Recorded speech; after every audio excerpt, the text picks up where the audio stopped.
tops before like bro tanks were cool. We were just trying to stay cool. And then spent days literally coding in gloves, and that was the last straw when we saw Brian Kaiser, our CTO, coding in gloves because it was like too cold to keep his hands loose.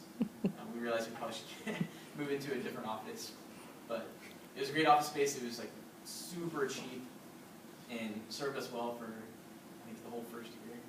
All those the three of us and a couple interns. The other thing we did in those early days is we entered tons of business plan competitions. And just got out and got the crap kicked out of us at some of them. Most of them we did pretty well. If you're serious about your idea and you have some cool prototypes, you can do really well in business plan competitions. And we won about $60,000 in cash, like novelty-sized checks, which are always fun to like take back on the airplane. And that was our seed capital. So we were able to get all the way to the point where we had Nebraska as a paying client without having to take on any investors or give up equity. And in those early days, when you give up equity, that's really expensive equity to give up. You're going to give up a pretty big chunk of your company because the valuation is going to be low. That makes sense for you guys. But if we were to raise money early on when we just had this great idea, which a lot of companies do, we might be valued at, say, $1 million. That means if we want to go out and raise $500,000, we're giving up half of our company. That's brutal. Right off the bat, half your company gone. Sometimes that's what it takes.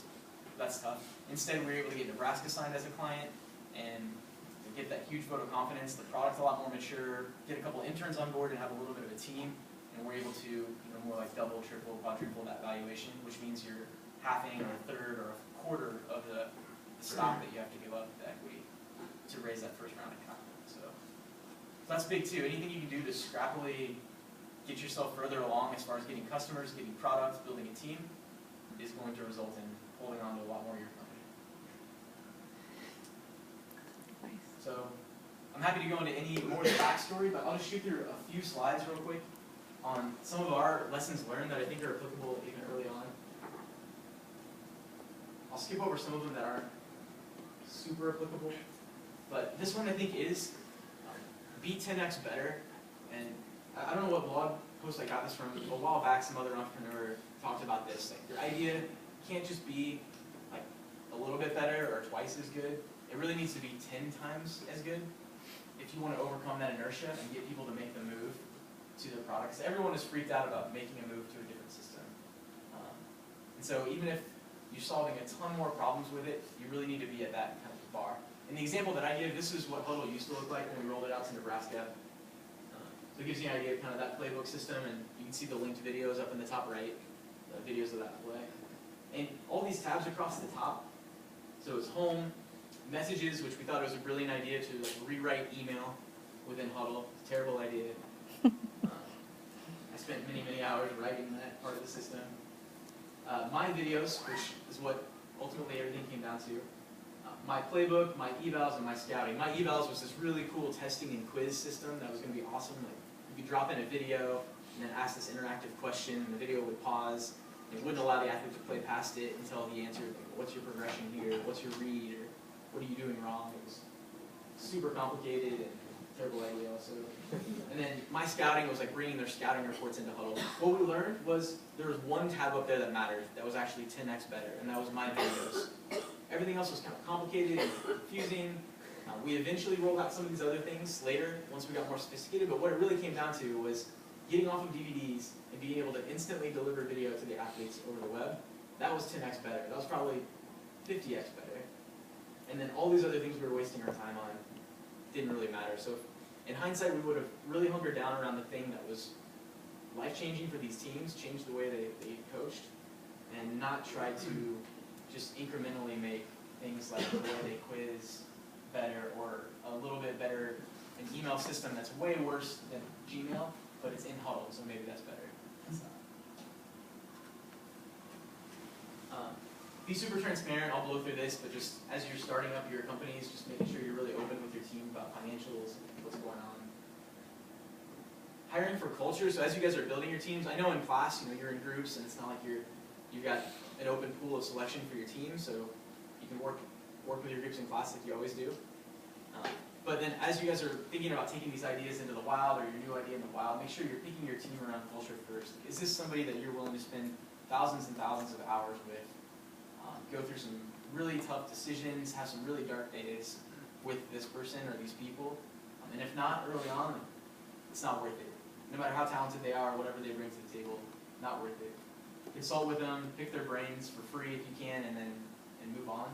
Build your team around people that you love being around. A lot of people equate it to marriage. I don't think it's too far off. You're really getting in that caliber of a relationship with people close to it. Culture at Hudl is really important. We do lots of goofy things. There's some Halloween costumes. We do just tons of get-togethers with our team. Lots of FACs and happy hours. We travel a ton together.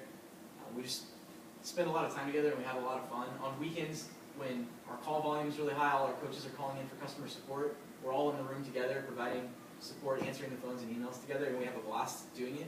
It's stressful and hard work, but we have a lot of fun because it's a bunch of cool people in the room that you'd want to hang out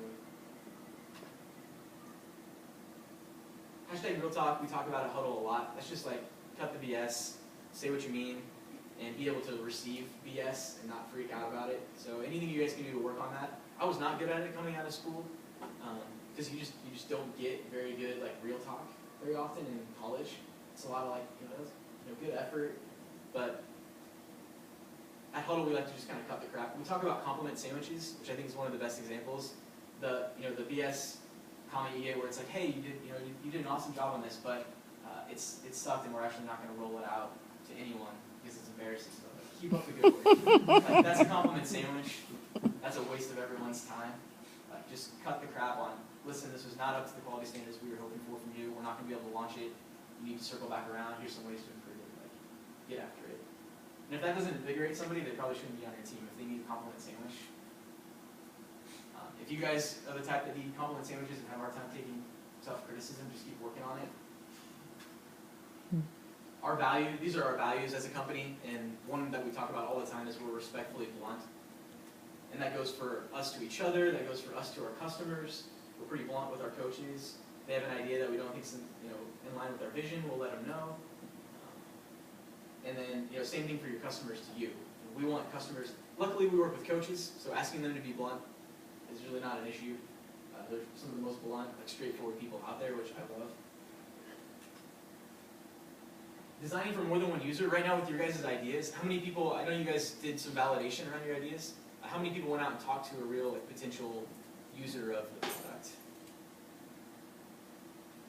Okay, a few. If there was one piece of advice I could give while you're coming up with these ideas, go talk to somebody that would potentially buy it. And don't be afraid of them saying, that is the worst idea I've ever heard. And make sure you phrase your questions in a way where you're not going to just get yeses. Here's one question you'll always get a yes to. Would you use this? Everybody says yes to that. It's not a good question. Or even worse, check out this idea that I have, blah, blah, blah, blah, explain. Isn't that a pretty sweet idea? Of course, they're going to be like, yeah, sounds like a pretty good idea. Try to talk to people and get at the meat of, would you pay for this? And the best way to do that is to actually build a prototype and ask them to pay for it, for real. Get the wallet out and pay for it. But anything you can do to ask real questions that aren't leading, that get to the heart of, does somebody really want this? And you want to do it with more than one person. So one of our lessons learned is we rolled out Hudl with Nebraska. They loved it, but they also helped us design it from the ground up. It was built for them. And we did a poor job of going out and asking some real hard-hitting questions from other teams on, is this evals thing we're building, is this playbook we're building, does this actually meet your needs and solve any of your problems? Or just going and seeing what they use now and extrapolating back with this connect. So try to go out and ask a bunch of people if your idea is good, and try to ask it in a way where you're going to get some real feedback. If you don't feel like you're getting the crap kicked out of you going around and asking about your idea, you're probably not doing it right. That'd be one way to think about it. You ask 5 people and they all give you really fluffy, kind of happy responses.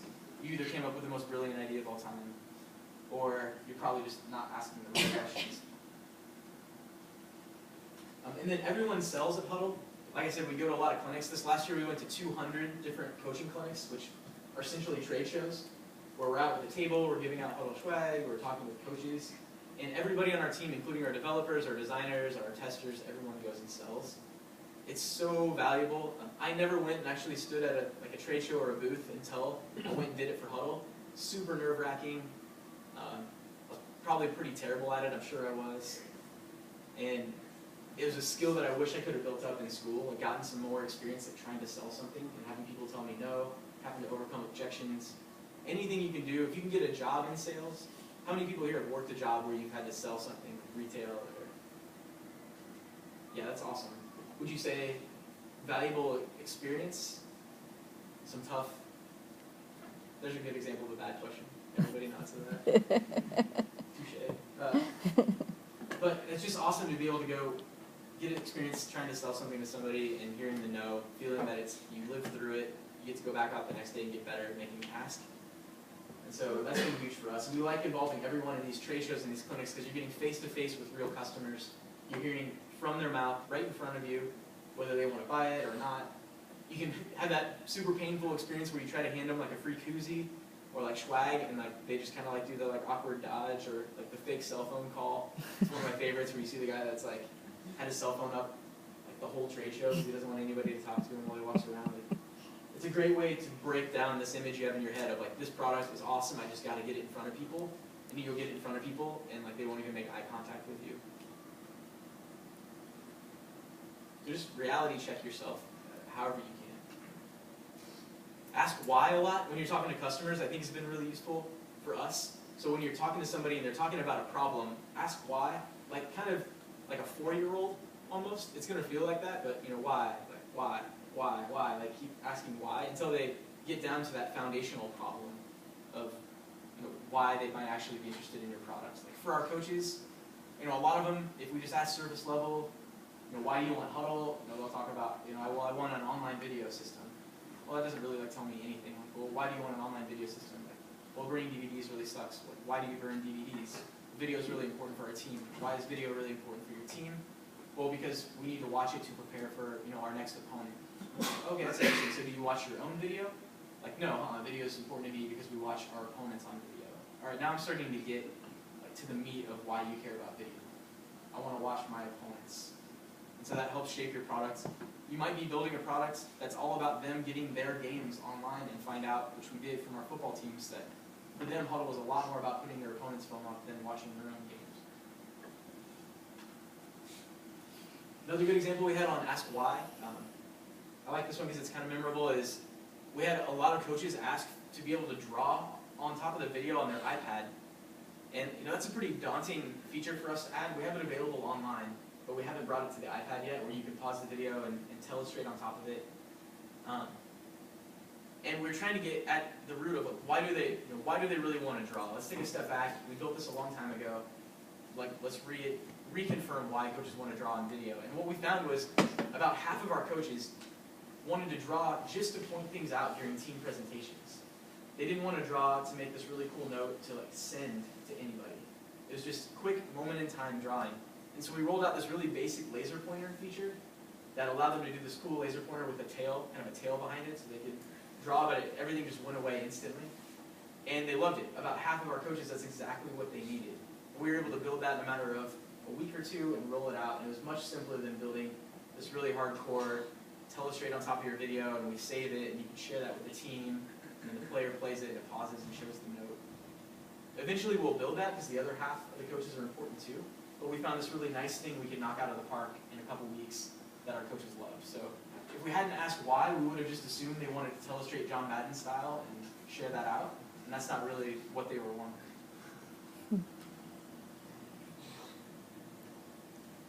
This one I'll blow through kind of fast, but we have a great board of directors. I guess the takeaway on this for you guys early on is, as you get more serious about going after whatever ideas that you have or a startup, build a really strong team of advisors around you. And it's really never too early to have a fairly formal group of advisors that you meet with on even a monthly basis. It's super valuable. Everybody I talk to feels like it's a little too early for them to have a board or a board of advisors or a group like that, but I would say most companies probably put this together way too late. We were blessed to work with Jim McClurg, the guy on the left, early on, and he really pushed us to form a board and have that kind of structure really early. And I think it helped us be mature when we probably would have been much more immature about a lot of the things we did as a business.